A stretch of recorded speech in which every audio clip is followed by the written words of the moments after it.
Hi everyone, welcome back to my channel. It's your girl Monica Lobo Lobo. It's 8th of June 2019. Special day for me. Every 8th of June is always special because that's when my girlfriend, my best friend, my one and only Lolo that you all know, celebrating her birthday. That's when God is adding another fresh year, another 365 days opportunity for her. Wow, wow, wow, wow, wow. Happy birthday, my darling Lola. And again, it's always double celebration. June 8th. That's when my one and only, everyone and everyone and only in my life.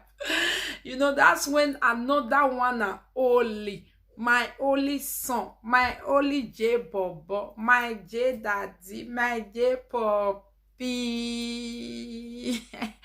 my special love son also celebrate his birthday. So it's my girlfriend birthday today and my son birthday. So everyone, wish me congratulations. Yeah, I can feel it, I can feel it. Oh, I'm rolling in. Thank you all so much for wishing me and celebrating with me. Celebration will never cease in your home. When it's time for you to celebrate, men and women will also celebrate you. Thank you all so much for the happy birthday wishes. I do appreciate it. And today, my people, wetin I bring come now. The woman wey they deport from Germany with her two young children back home. The story where we not don dey hear for outside since no be all straight. Why some don still dey come out? My own part of it, after I don't talk to people, now my own part of it now it be this one.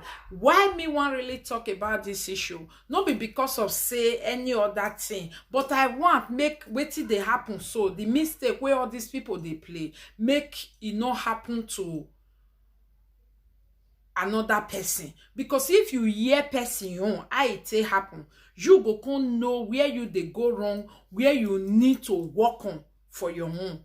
You understand? Because some people just believe say this aduro wey dem dey chop, so na you just carry belle, you go tell them say you no get husband, they'll come, you come born, they'll come give you paper, somebody will come stamp put or whatever. Now it take the work. No, my people, it pass like that too. And this one where we still get her for men say, hey, Jama they take care of other people children. Jama say may everybody they born, they'll take care of her. My people, not be true. You will want carry belle go there, make you know now. Sometimes maybe it's time for us to dey rethink now. Maybe where you they come for is even better pass where you they go. Because my Benin people they use and make parable say, you suffer they chop chicken they go. It better pass say you chop cow one day, you not see chop again. If place where na even they run from now, so small and stay there with years, una come better, una come stay there. Una go still there, una not go get deportation. You go better pass Germany, una go rush, go now. Go take children money after 5 years, 7 years, after 10 years, after 3 years, they go come deport una go home. Because if you don't quick una enter Germany, the other country where now they come from, not they accept una back again. Germany not get choice than to deport una go home. And this deportation where job dey, so if na me be una we never get paper, oh my God, the way where I for take pack where I for pack where to make sure say this sick baby moon where they go for outside, so you no go reach where I dey. And my people, if you feel say I don't born for country for that reason, or you no go carry me go out because I don't born their citizen, now lie. If your pikin never reach 18 years, it not be their citizen. Your pikin now wetin you get, now they go get the way they treat you. Sometimes now they go still treat your pikin. You the year so. Okay, this lady wetin actually carry her go home. I know if he just really go deep down the whole story, me and the gist am, but because the story don't already there everywhere. But I'll just bring out some few points where the woman hide from us, so that if una know, una fit use and the correct una self.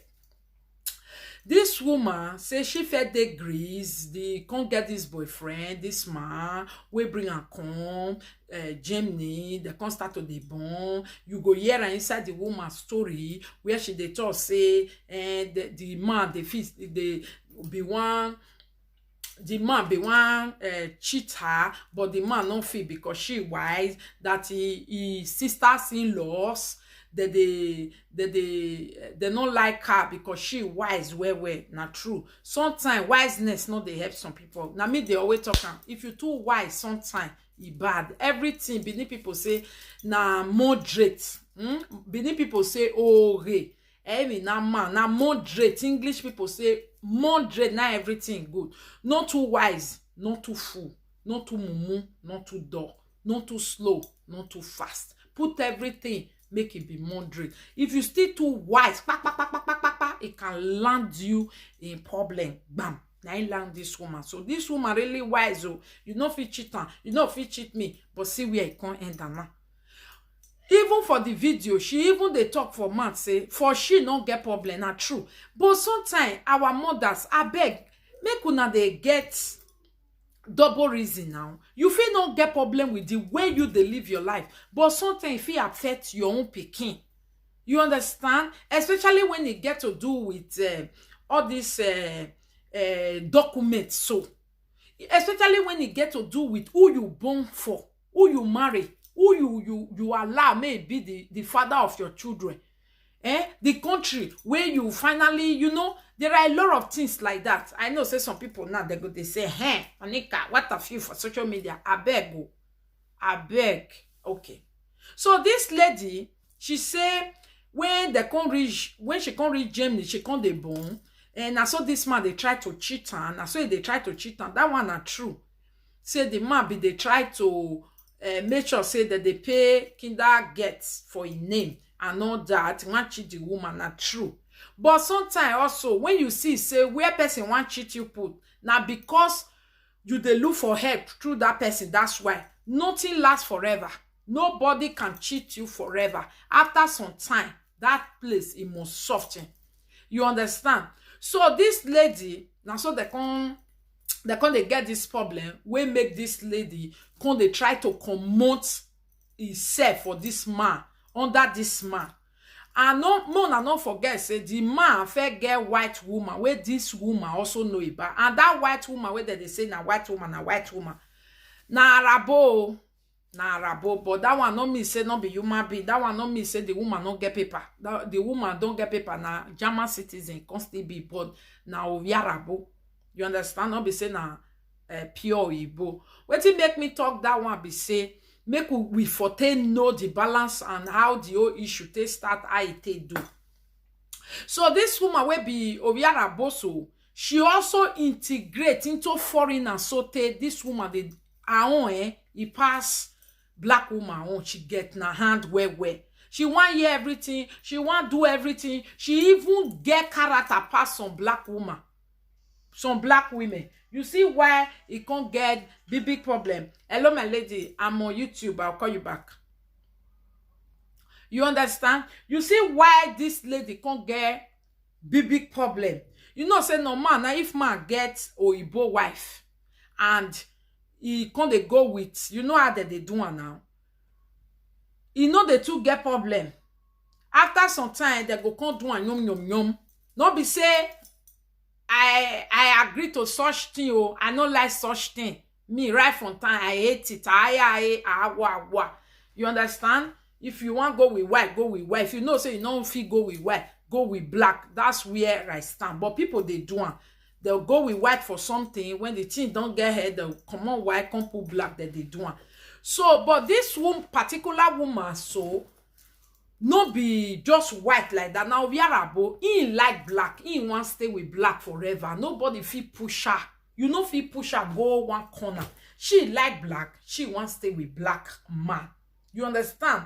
So when this man come and say he don't give this woman belle, this Obiarabo wife, he don't get problem. He know say na the way una want to push me come on be the lie una no fit push me come on because she like black. So they do everything. They follow this man like woman wey come to stay. So this one where they Obiarabo no also say make it not stay or may not give am paper, else it don't get belle. That woman not get problem with that one. But this our Nigerian sister, she get problem with somebody sharing this man with me. It be one made this Oyibo carry a face go one side, but the thing it no work. And then with this boy, come they get problem. So when they come, this guy come sign for paper for the children, the thing come they work.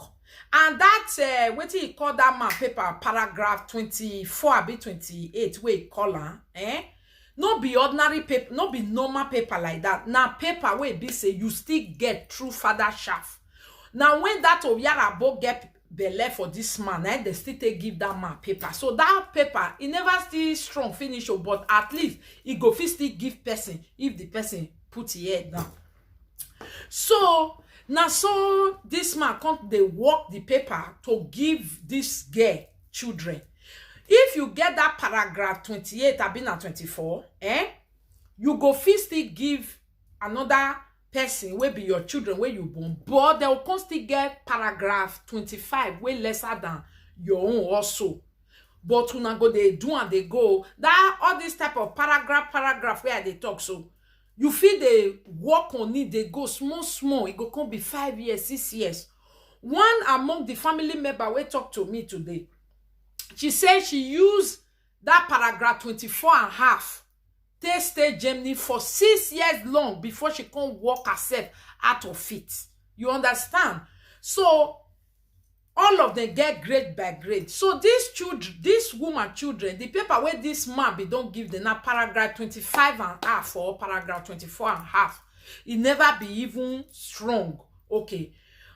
But then for this paper to even take the strong they go, the man, the father of those children need to they pay. Jama no just they see say now you get children that will come they take care of them. The moment where they see say now you get them, if you know you're there at all, they don't know who get an a different case. But if they don't know who get an at all, you must pay money. If you not pay money, that your paragraph it go the lesson they go.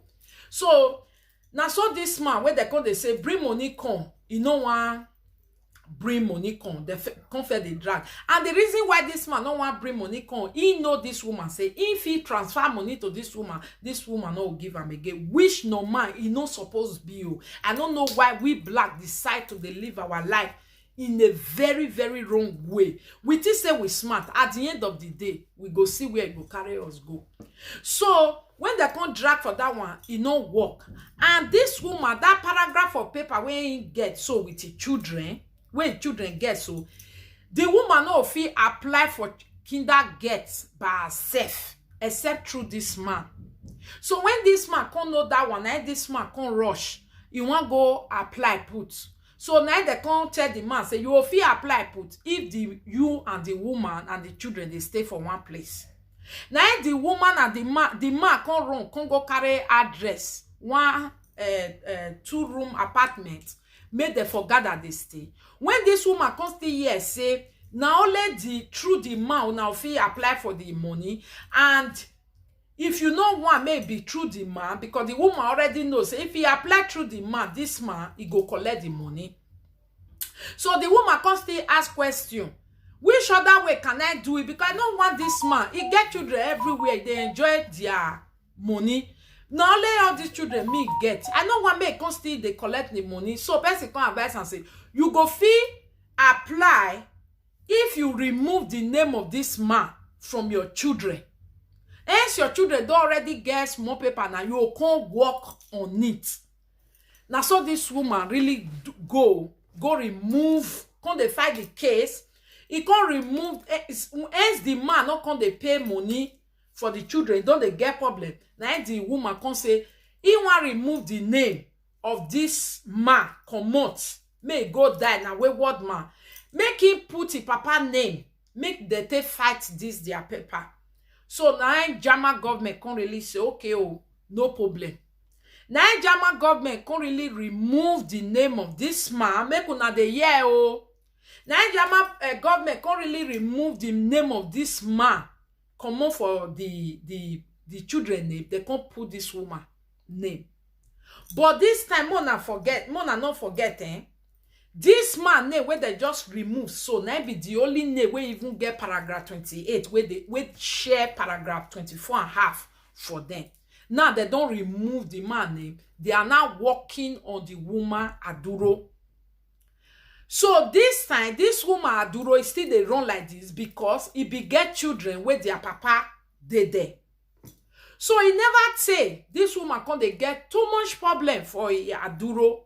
So now so the white woman and this black woman they can't they get problem. Now so the friend of this white woman can carry this woman naked picture where they for the video where they do the vaga. He can't go send her to this black woman. And this black woman don't already they vex everything where they do her frustrate her. She want the money. The money they don't want make it rich and make this white woman leave this man alone. This white woman don't want leave. Now this black woman, you know now our people if they do something they do like say if they do you not go see anything do. So now so this black woman can carry that Duduvaga video and the naked picture where you see of the mate, meaning the white woman of the baby father. So now you can use and take open fake accounts for Facebook. You can belay all those naked video where the man just carry the Oyibo. You know, some couples they are very crazy, especially Oyibo people. They go want see if man they fear kun, I take the fear kun for them. They come video and you know now so the video they go fall outside. So this girl, this black woman, so where they deport with 2 children, she can't use that information, those pictures, they open fake account. She can't put everything for Facebook where the man they do, you know, with the woman. So when he can't send the link, the fake account can't send the link to this Oyibo woman for Facebook, they can't see who do this one. Now the man can't say, now your video will take video this thing that day. Who you send out to now? You can send out one person, now you send out to one of your friends. Now they can't go report to police.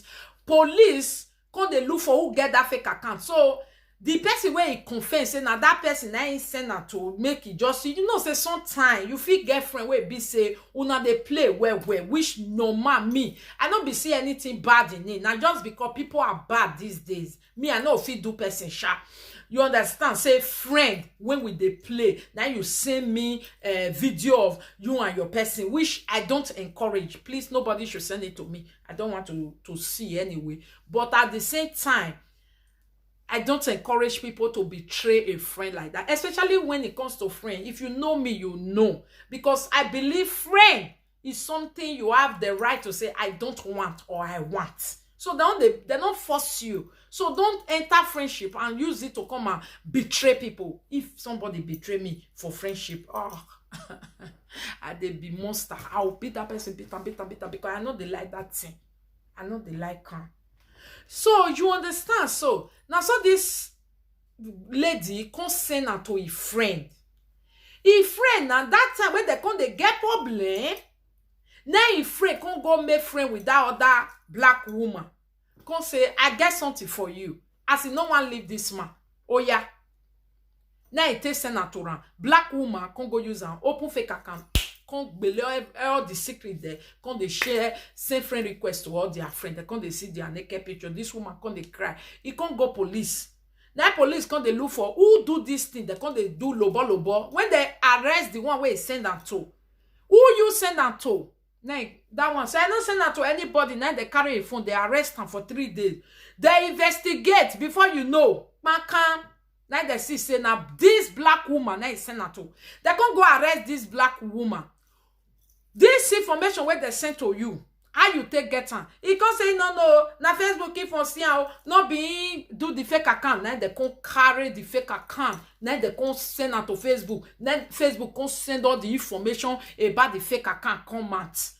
They can see say the number, telephone number where they take open this fake account at this black woman. Now they can say, now you open this fake account with this your number.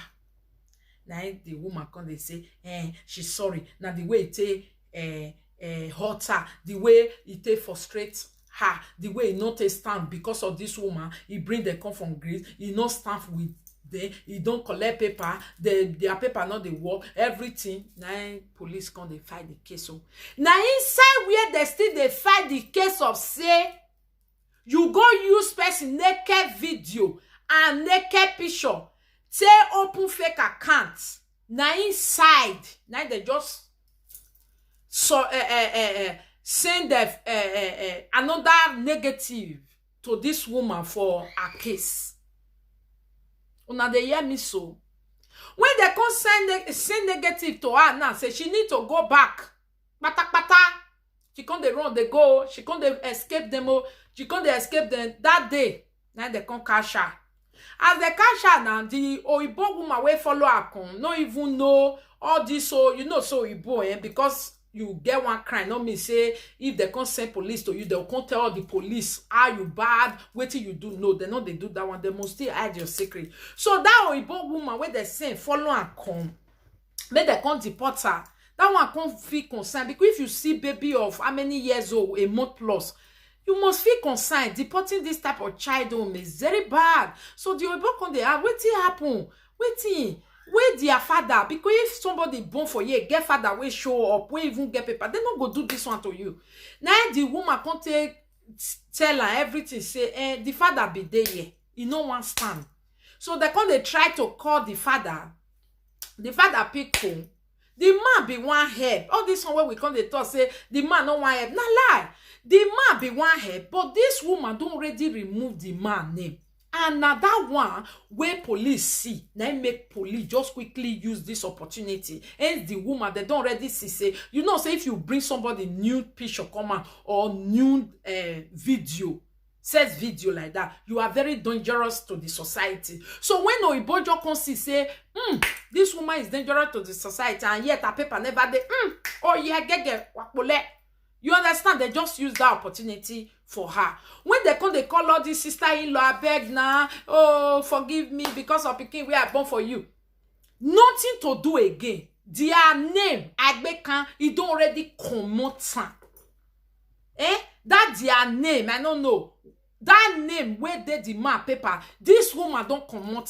Jama don't already give the children paper where they bear the name of the woman. And the woman not get paper. Una know. When you not get paper, your children also not go get paper. My people, now so way it happen. We come make them deport this woman go home. My people, inside this video be say, I beg women. You see that one, like this woman now, she always they talk for all her interview. At this man. My lady, I don't know the kind of smart where you smart. Oh.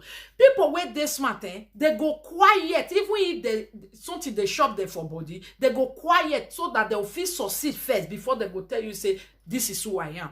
You never even put one leg for Germany. Your one leg never strong. You don't they prove.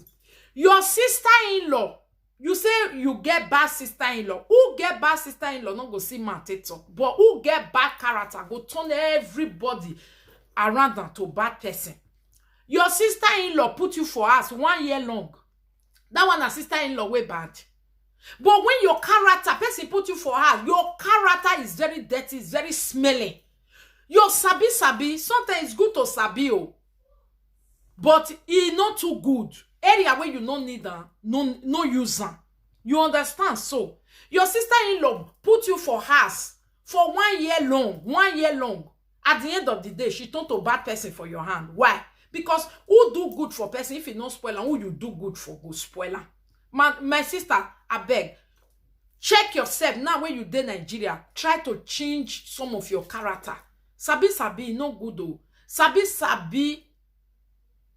if they keep person sometime. One year. Person, if you they do something, you especially when you know, say, Benin people they use and make parable say, Aragwaluwa, ogwolo de. Because you go humble yourself. Your paper never strong. You go fight with Oyibo. You go fight with girlfriend. You go fight with all the baby mama we born for the man. You too, you can't born. The way you even take they talk to the man. That man, it's obvious. No single love. No 1 minute love. No 1% for inside that 2 times where you born for man. Women, why una dey desperate like this now? If you want to they settle down, you want born. You the only born for your convenience. It's not good though, they backfire. Those days when you want born, you born for love. You born for person who na they share something together. People who men who na not even they share anything together. Men where you know they respect. Men excuse me, guys. Man where you know they respect. Man where you know get feeling for. Man where you know get regard for. Man where you, if for inside your heart you know say this type of man not supposed to be. Why una come they born for them? It must go wrong. It must go wrong. You just born because you need paper and I make you go the born one picking, two picking for man. It must go wrong. I bet single mothers for Germany, they go continue to the deport. This one way una they ask question. Say Nigeria embassy, why una go give dentist to take? They must give. Una even know how this whole thing they work. Jama we send the authority to go Nigeria. Una think say they don't know what that they do. I be after they don't talk for that, they'll come back here. Embassy go come they do wish. You know fit. Now their land do not they. Make you fight, make you do well, make you look for way to take settle for Germany where. Man we give una paper or wanna get paper true. Me una they respect them. Me una put una head down till una paper go correct before una go give the man middle finger. Not be say your paper never correct. You want give the man middle finger. Your paper never correct. You want tell the man say I know pass you. You know they work. For you to remove this man name from your children, now there you for deport yourself, my sister. You where they look me so, please don't do that mistake. Let your children name always be attached to person where get paper for them. It go help you when time of deportation come. Which the time when they call this man may come stand for his children. We say his name be still there inside his children. Maybe they for deport the woman alone, they for not deport the children. But it was a pity. The name of the man, sister don't already come out inside children name. My fellow women, as soon as the reason for yourself, you want beautiful, you want bad hair, you want make sure say you day up to date. Let your children day up to date. As you the reason for yourself, you they drag the money. Reason for your children too. Okay, if they deport you, you say no problem, you know they pay you. What about your children? Inya wa maru de unwome riye ma arun de mari unwome. Me una the reason. If you say you not feel suffer under this year, man, try make you suffer because of your children. You understand? If you cannot suffer because of your because of paper, because of your children, suffer. Many people say, I want more your Mario job what do? I want more your Mario job. The Germany wagi jena. Why don't more make una try because of Peking? Because of una children, when they'll come, they deport, they go ask like that. Make una they do something right. Money is not everything. If this man really be the chop the kid that get and Germany not let you hungry, and this man chop kinder get for 5 years, for 3 years long, and they can't really give you paper, you can't get right to stay for the country and do your thing. You think say this man get right, where go still they chop your money? Sometimes some few things deserve some sacrifice. No sacrifice of native daughter, no sacrifice go and kill goats. Just normal sacrifice. Patience is sacrifice, guys. Do you know that? To be patient, to overlook something, to be calm, to be gentle over issue. Do you know that is sacrifice? To be understanding. Do you know that is sacrifice? These are sacrifice. Great sacrifice that will lead you into another stage of your life, not only by killing goats. Killing goat, killing chicken is old-fashioned way of making sacrifice. The best sacrifice these days, being patient, being loving, being forgiving, and being understanding is the biggest and the best sacrifice anyone can always use as a cover. Thank you all so much. This was the story of the deportee woman with her 2 minor children. Please be wise and stop fighting over money before you lose a bigger thing for your life. Save the children back to Germany. Think, as you are having these children for all these men, try and save them. Let them stay in Germany. Stop deporting yourself and your children. Thank you so much. Bye.